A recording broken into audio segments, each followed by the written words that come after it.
Nombreux sont les entrepreneurs qui s'y prennent de la mauvaise manière pour négocier avec les fournisseurs chinois. Dans cette vidéo, je vais vous donner justement toutes les techniques et les astuces pour négocier de manière efficace avec vos fournisseurs en Chine. Allez, c'est parti!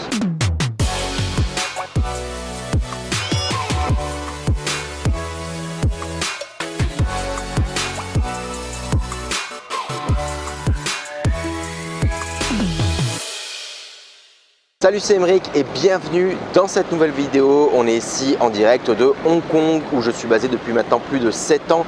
J'ai créé ici mes boutiques e-commerce, une agence de consulting et récemment une agence de sourcing et de logistique à Shenzhen en Chine.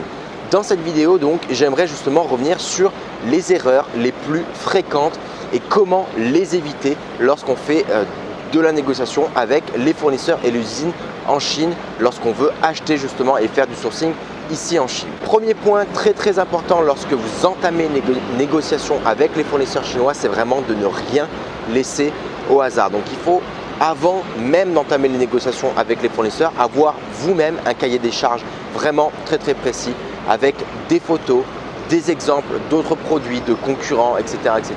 pour ne rien laisser au hasard. Pourquoi? Parce que ce qui peut paraître logique et basique, on va dire, pour vous, ne l'est pas forcément pour les fournisseurs chinois. Donc encore une fois, vraiment être très précis dans les demandes que vous allez faire auprès des fournisseurs en Chine. Deuxièmement, il faut savoir qu'en Chine, le rapport de force est très important.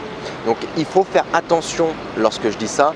Le rapport de force est important dans le sens où si vous êtes une société vraiment connue, très prestigieuse ou qui commande vraiment des quantités très importantes de produits, auquel cas vous êtes en position de force. Par contre, si votre société n'est pas connue, que vous passez des commandes qui raflent les minimum order quantity, donc les MOQ, ou qu'il n'y a pas vraiment beaucoup, on va dire, de produits, que ce n'est pas vraiment une commande très intéressante pour vos fournisseurs, auquel cas c'est votre fournisseur qui va être dans une position de force et non pas vous. N'oubliez pas que ici en Chine, le client n'est pas roi. Les gens vont rechercher en général une relation gagnant-gagnante, chose qu'en Europe, en général, on a tendance à mettre le client au cœur de tout. Ici, en Chine, il faut vraiment rechercher la position et la relation gagnante-gagnante très importante. Troisième point, comme je le disais avant, justement, le client n'est pas roi. Lorsque vous arrivez en Chine, il faut savoir qu'énormément d'usines ont des carnets de commandes vraiment très remplis. Auquel cas, voilà, si vous avez un nom vraiment très prestigieux, que vous êtes très connu, vous pouvez avoir une position de force sur votre fournisseur. Si ce n'est pas le cas, malheureusement, c'est votre fournisseur qui va avoir une position de force sur vous. Donc ne pas inverser les rôles et ne pas vous prendre encore une fois en territoire conquis. Quatrième point, et ça revient à ce que je disais aussi avant, mais il y a énormément d'Européens que je vois qui arrivent ici et qui se prennent pour les kings, qui pensent qu'ils sont vraiment en territoire conquis. Or, il ne faut vraiment pas traiter votre fournisseur comme justement le chinois de base, le mec qui sort de la campagne, qui ne connaît rien, qui n'a jamais rien vu au monde, etc. Même si parfois vos fournisseurs n'ont jamais quitté la Chine, sont peut-être des personnes vraiment très locales avec qui vous dealez, il faut justement jamais traiter le fournisseur comme un moins que rien. La relation humaine et la face que vous allez donner à votre fournisseur est quelque chose de très important. Il faut savoir qu'en Chine, il y a cette notion de face qui est vraiment très important, qui est parfois même un peu problématique. J'y reviendrai dessus plus longuement sur une autre vidéo, mais il ne faut vraiment pas traiter le fournisseur comme un moins que rien. Ça pourrait vraiment se retourner contre vous et ça, c'est vraiment une erreur que je vois très fréquemment auprès d'acheteurs européens qui pensent que parce qu'ils viennent de pays développés entre guillemets et parce qu'ils ont voyagé ou qu'ils travaillent pour une marque prestigieuse, ils peuvent traiter le fournisseur comme de la merde. Il faut savoir que ça va toujours se retourner contre vous si vous faites ça avec vos fournisseurs en Chine. Donc la relation humaine très importante lorsque vous faites des négociations avec les Chinois. Cinquième point, et vous allez me dire mais tous ces points se ressemblent, mais c'est la culture du guanxi, c'est encore une fois la culture du réseau. Guanxi en chinois, ça veut dire l'art de se faire un réseau, les gens qu'on connaît, le pouvoir qu'on a par le biais du réseau. Or en Chine, avoir un réseau puissant, c'est très important. Il faut savoir que votre industrie, au final, même si en Chine ça paraît énorme, c'est un petit monde, que les choses se savent vite.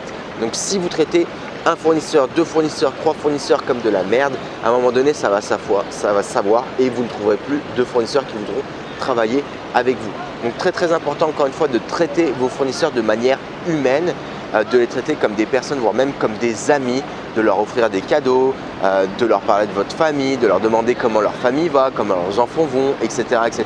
pour justement aller au-delà du business et ne pas se limiter uniquement aux relations de business. Je sais qu'en France et en Europe, souvent, le business c'est le business, la vie privée c'est la vie privée, les gens n'aiment pas mélanger les deux. Ici, en Chine, la vie privée et le business sont bien souvent mélangés et la limite entre les deux est vraiment très fine. Donc très important de traiter les gens encore une fois avec humanité et de ne pas hésiter à jeter un petit peu de touche personnelle dans la relation professionnelle.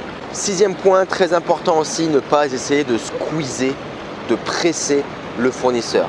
Il y a énormément de personnes qui pensent que parce qu'ils vont acheter en Chine, ils vont avoir des meilleurs prix, on va dire de 90%, 80%, etc. Or, c'est totalement faux. Il faut savoir qu'en Chine aussi, ils ont des coûts, ils ont du staff à payer, que le staff en Chine est de plus en plus cher parce que justement les conditions de travail aussi en Chine évoluent assez rapidement, contrairement à ce qu'on pourrait croire, à ce qu'on nous rabâche sans arrêt dans les journaux en Europe. Aujourd'hui, des usines en Chine ont même parfois des meilleures conditions de travail qu'en Europe. J'ai visité beaucoup d'usines ici en Chine et certaines usines sont tout simplement remarquables en termes de conditions de travail.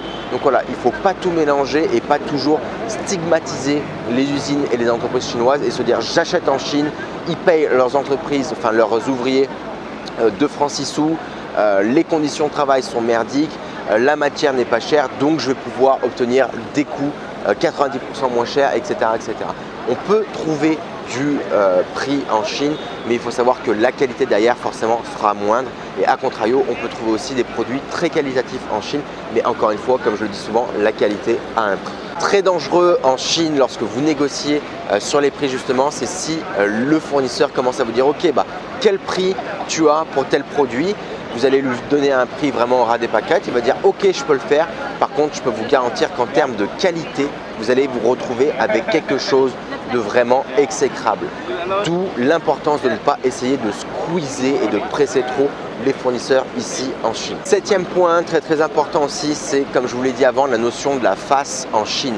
Donc il ne faut jamais s'énerver ou perdre son sang-froid dans les négociations en Chine, auquel cas c'est vous qui avez perdu la négociation si vous perdez votre sang-froid. Donc il faut toujours rester zen, poser des questions, quitte à pousser votre interlocuteur au pied du mur, au dos du mur, pour justement qu'il n'ait pas le choix, qu'il se rende compte de sa stupidité et de son erreur, mais il faut toujours quelque part aussi leur laisser une porte de sortie. Vous ne pouvez pas ridiculiser le fournisseur ou votre interlocuteur en Chine, auquel cas ça risque aussi de se retourner contre vous et il ne faut surtout pas perdre son sang-froid. Il faut savoir qu'en Chine, on va rarement vous dire non, mais après c'est aussi là que c'est important d'utiliser l'art et la manière de négocier pour parfois avec les questions que vous allez vous poser, vous allez poser à votre interlocuteur, que vous fassiez se rendre compte par lui-même que ce qu'il est en train de vous raconter, entre guillemets, ça n'a aucun sens et que c'est tout simplement impossible. Donc parfois de pousser votre interlocuteur au dos du mur, ça peut être une bonne solution pour la négociation, mais il faut toujours leur laisser une porte de sortie et le faire avec tact, ne jamais être agressif.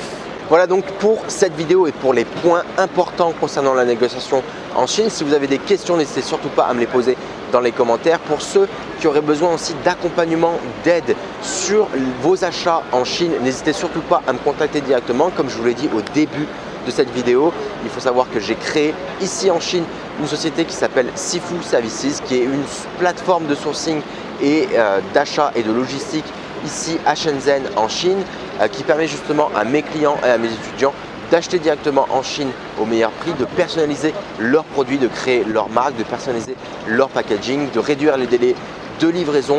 On fait aussi de la photo et de la vidéo de produits. On vous offre tout un tas de services qui vous permettent justement d'ajouter de la valeur pour vos boutiques, pour vos clients, pour vos business et de vous permettre de vous concentrer sur la partie développement, business, marketing plutôt que sur la partie opération, parce qu'on le sait tous, trouver un prestataire fiable et de qualité aujourd'hui en Chine, c'est quelque chose qui est assez difficile à faire. Ça nécessite de passer beaucoup de temps, beaucoup d'énergie, de se rendre en Chine, d'aller rencontrer les usines, etc. Et lorsqu'on est dans une petite à moyenne entreprise, c'est quelque chose qui n'est pas forcément toujours évident. C'est pour ça que parfois d'avoir un partenaire clé en Chine qui peut s'occuper de vos achats, de votre sourcing et de votre logistique ici peut être vraiment quelque chose de stratégique pour le développement de votre business de manière générale. Donc n'hésitez surtout pas à me contacter, je vous mets tous les liens qui vont bien dans la description de cette vidéo. Je vous mettrai aussi le lien de l'agence de sourcing donc en dessous de cette vidéo. Il y a pas mal de gens qui me regardent autour, c'est marrant parce qu'il y a pas mal de touristes qui commencent à arriver. On est ici en plein cœur de Centrale à Hong Kong, donc c'est un petit peu perturbant. Mais voilà, je vous remercie de m'avoir suivi jusqu'à la fin. Je vous souhaite un bon business à tous. Encore une fois, n'hésitez surtout pas à rentrer en contact avec moi ou à me poser vos questions en direct dans les commentaires. Bon business à tous et je vous dis à très bientôt. Ciao, ciao.